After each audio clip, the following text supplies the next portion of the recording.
ഹൃദയത്തെ ഉണർത്തും മൊഴികൾ, ഇരുളകറ്റിടും വചനം,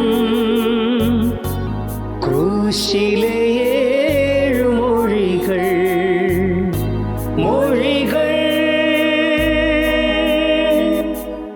കർത്താവായ യേശു ക്രിസ്തുവിൻ്റെ പരിശുദ്ധ നാമം വാഴ്ത്തപ്പെടുമാറാകട്ടെ. ഈ അനുഗ്രഹിക്കപ്പെട്ട ദിവസത്തിനായി ദൈവത്തിന് സ്തോത്രം ചെയ്യുന്നു. കർത്താവ് ക്രൂശിൽ കിടന്നുകൊണ്ട് പറഞ്ഞ 7 മൊഴികൾ വളരെ ശ്രദ്ധേയമാണ്. അതിൽ 3-ാമത്തെ മൊഴി ഏറ്റവും ശ്രദ്ധേയമാണ്. വിശുദ്ധ യോഹന്നാൻ എഴുതിയ സുവിശേഷം 19-ാം അധ്യായം അതിൻ്റെ 26-27 വാക്യങ്ങൾ. അവിടെ പറയുന്നത്, സ്ത്രീയെ ഇതാ നിന്റെ മകനെന്നും, അതുപോലെ യേശു സ്നേഹിച്ച ശിഷ്യനെ വിളിച്ചിട്ട് പറയുന്നുണ്ട്, ഇതാ നിന്റെ അമ്മ എന്നും പറയുന്നതാണ് അവിടെ പശ്ചാത്തലമായി നാം കാണുന്നത്. യേശു ക്രൂശിൽ കിടന്നുകൊണ്ട് ചുവട്ടിലേക്ക് നോക്കി പറയുന്ന ഒരു മൊഴിയാണ് നമുക്ക് അവിടെ കാണുവാനായി സാധിക്കുന്നത്. ചുവട്ടിലേക്ക് നോക്കി, മനുഷ്യരെ നോക്കി പറയുന്ന ഒരു മൊഴി. ബന്ധങ്ങളെല്ലാം നഷ്ടമായിക്കൊണ്ടിരിക്കുന്ന, ബന്ധങ്ങളെല്ലാം തന്നെ ശിഥിലമായി കൊണ്ടിരിക്കുന്ന ഈ കാലഘട്ടത്തിൽ ബന്ധങ്ങളുടെ വിലയെക്കുറിച്ച് തൻ്റെ വേദനയുടെ നടുവിലും തൻ്റെ നൊമ്പരത്തിന് നടുവിലും കർത്താവ് നമ്മെ ഓർമ്മപ്പെടുത്തുകയാണ്. കർത്താവ് നമ്മെ വളരെ ആഴത്തിൽ ഓർമ്മപ്പെടുത്തുകയും അതോടൊപ്പം തന്നെ ജീവിതം എങ്ങനെ ബന്ധങ്ങൾ നിലനിർത്തി കൊണ്ടുപോകണമെന്ന് പഠിപ്പിക്കുകയുമാണ് ചെയ്യുന്നത്. റഫീഖ് അഹമ്മദിൻ്റെ അമ്മത്തൊട്ടിൽ എന്ന കവിത വളരെ ശ്രദ്ധേയമാണ്. അതിലെ വരി ഇങ്ങനെ ഓർമ്മപ്പെടുത്തുന്നുണ്ട്, തൊട്ടിലാട്ടിയ കരങ്ങൾക്കരികിലായി തൊട്ടരികിൽ മക്കളില്ല എന്ന വേദനയാണ് ഓർമ്മപ്പെടുത്തുന്നത്. പലപ്പോഴും തലോടിയ കരങ്ങൾക്കരികിൽ, താരാട്ട് പാടിയ കരങ്ങൾക്കരികിൽ മക്കളില്ലാതെ പോകുന്നത്, അല്ലെങ്കിൽ പ്രിയപ്പെട്ടവരില്ലാതെ പോകുന്നത് എത്രമാത്രം വേദനാജനകമാണ്.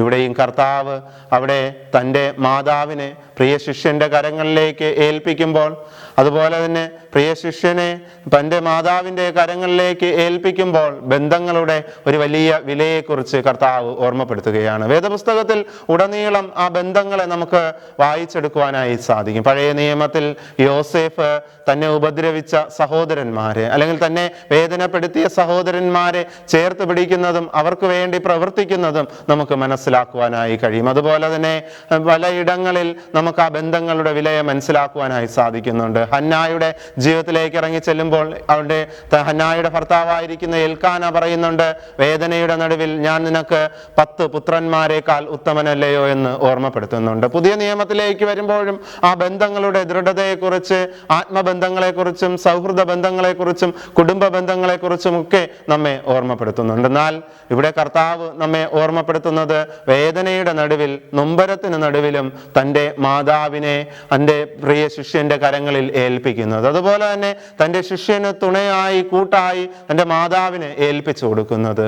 ഇങ്ങനെ ഒരു പരസ്പരം മകനും അമ്മയും തമ്മിലുള്ള ബന്ധം, അതുപോലെ തന്നെ അമ്മയും മകനും തമ്മിലുള്ള ബന്ധം എത്രമാത്രം ദൃഢമായിരുന്നു എന്ന് നമുക്ക് കാണുവാനായി സാധിക്കും. ക്രിസ്തുവിൽ പ്രിയരെ, ഈ കാലഘട്ടത്തിൽ നമ്മുടെ ബന്ധങ്ങളൊക്കെ ശിഥിലമാകുമ്പോൾ, അല്ലെങ്കിൽ നമ്മുടെ സൗഹൃദങ്ങൾ ശിഥിലമാകുമ്പോൾ, നമ്മുടെ കുടുംബ ബന്ധങ്ങൾ ശിഥിലമാകുമ്പോൾ, നമ്മുടെ സാഹോദര്യ ബന്ധങ്ങളും, നമ്മുടെ അമ്മയപ്പന്മാർ തമ്മിലുള്ള ബന്ധങ്ങളും, അപ്പനും മക്കളും തമ്മിലുള്ള ബന്ധങ്ങളും, അമ്മയും മക്കളും തമ്മിലുള്ള ബന്ധങ്ങളും ഒക്കെ വിള്ളൽ വീഴുന്ന ഈ കാലഘട്ടത്തിൽ കർത്താവ് നമ്മെ ഓർമ്മപ്പെടുത്തുകയാണ്. വേദനയുടെ നടുവിലും, അല്ലെങ്കിൽ ക്രൂശിൽ കിടന്നുകൊണ്ട് ഓർമ്മപ്പെടുത്തുകയാണ്, സ്ത്രീയെ ഇതാ നിന്റെ മകൻ. അതുപോലെ മകനോ ആ ശിഷ്യനോട് പറയുകയാണ്, ഇതാ നിന്റെ അമ്മ എന്ന്. പരസ്പരം നിങ്ങളിനി സന്തോഷത്തോടുകൂടെ ആയിരിക്കണമെന്ന്, നിങ്ങളിനി സൗഹൃദത്തോടുകൂടെ ആയിരിക്കണമെന്ന് ഓർമ്മപ്പെടുത്തുകയാണ്.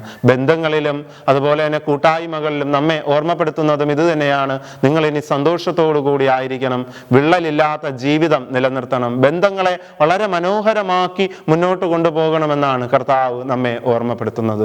ആ ബന്ധങ്ങളെ നമ്മുടെ വേദനകളുടെ നടുവിലും പ്രയാസങ്ങളുടെ നടുവിലും ചെറിയ ചെറിയ പ്രശ്നങ്ങൾ ഉണ്ടാകുമ്പോഴും ബന്ധങ്ങളെ ഉപേക്ഷിച്ചു പോകുവാനല്ല, ബന്ധങ്ങളെ നിലനിർത്തി പോകുമ്പോഴാണ് അതിൻ്റെ മഹത്വം നമുക്ക് തിരിച്ചറിയുവാൻ സാധിക്കുന്നത് എന്ന് ഓർമ്മപ്പെടുത്തുക. പറഞ്ഞ് തീർക്കുവാൻ കഴിയുന്ന പ്രശ്നങ്ങളെ പറഞ്ഞു തീർക്കുവാനും, അതുപോലെ ഒരു ചിരി കൊണ്ട് തീർക്കുവാൻ കഴിയുന്ന പ്രശ്നങ്ങളെ അങ്ങനെ തീർക്കുവാനും, ഒരു തലോടൽ കൊണ്ട് തീർക്കുവാൻ കഴിയുന്ന പ്രശ്നങ്ങളെ അങ്ങനെ പറഞ്ഞ് രമ്യപ്പെടുത്തുവാനും ഒക്കെ കഴിയുമെങ്കിൽ ബന്ധങ്ങൾ വളരെ അനുഗ്രഹമായി നിലനിൽക്കും എന്നുള്ളതിന് യാതൊരു മാറ്റവുമില്ല. അതുകൊണ്ട് കർത്താവ് തൻ്റെ മാതാവിനെ സ്നേഹിച്ചതുപോലെ പ്രിയ ശിഷ്യനെ ഏൽപ്പിച്ചുകൊണ്ട് തൻ്റെ മാതാവിൻ്റെ വില എന്താണെന്ന് ലോകത്തിന് മനസ്സിലാക്കി കൊടുത്തതുപോലെ, അതുപോലെ തന്നെ ശിഷ്യൻ്റെ വില എന്താണെന്ന് അമ്മയ്ക്ക് മനസ്സിലാക്കി നൽകിയതുപോലെ നമ്മുടെ കുടുംബ ബന്ധങ്ങളുടെ വില എന്താണെന്ന് നമുക്ക് മറ്റുള്ളവരെ പഠിപ്പിക്കാം ഈ കാലയളവിൽ. അതുപോലെ നമ്മുടെ സൗഹൃദ ബന്ധത്തിൻ്റെ വില എന്താണെന്ന് നമുക്ക് മറ്റുള്ളവരെ പഠിപ്പിക്കാം. നമ്മുടെ സ്നേഹബന്ധത്തിൻ്റെ വില എന്താണ് എന്ന് നമുക്ക് മറ്റുള്ളവരെ പഠിപ്പിക്കാം. എല്ലാം നഷ്ടമായി പോകുമ്പോൾ മാത്രമാണ് അതിൻ്റെ മഹത്വം നമുക്ക് തിരിച്ചറിയുവാനായി സാധിക്കുന്നത്.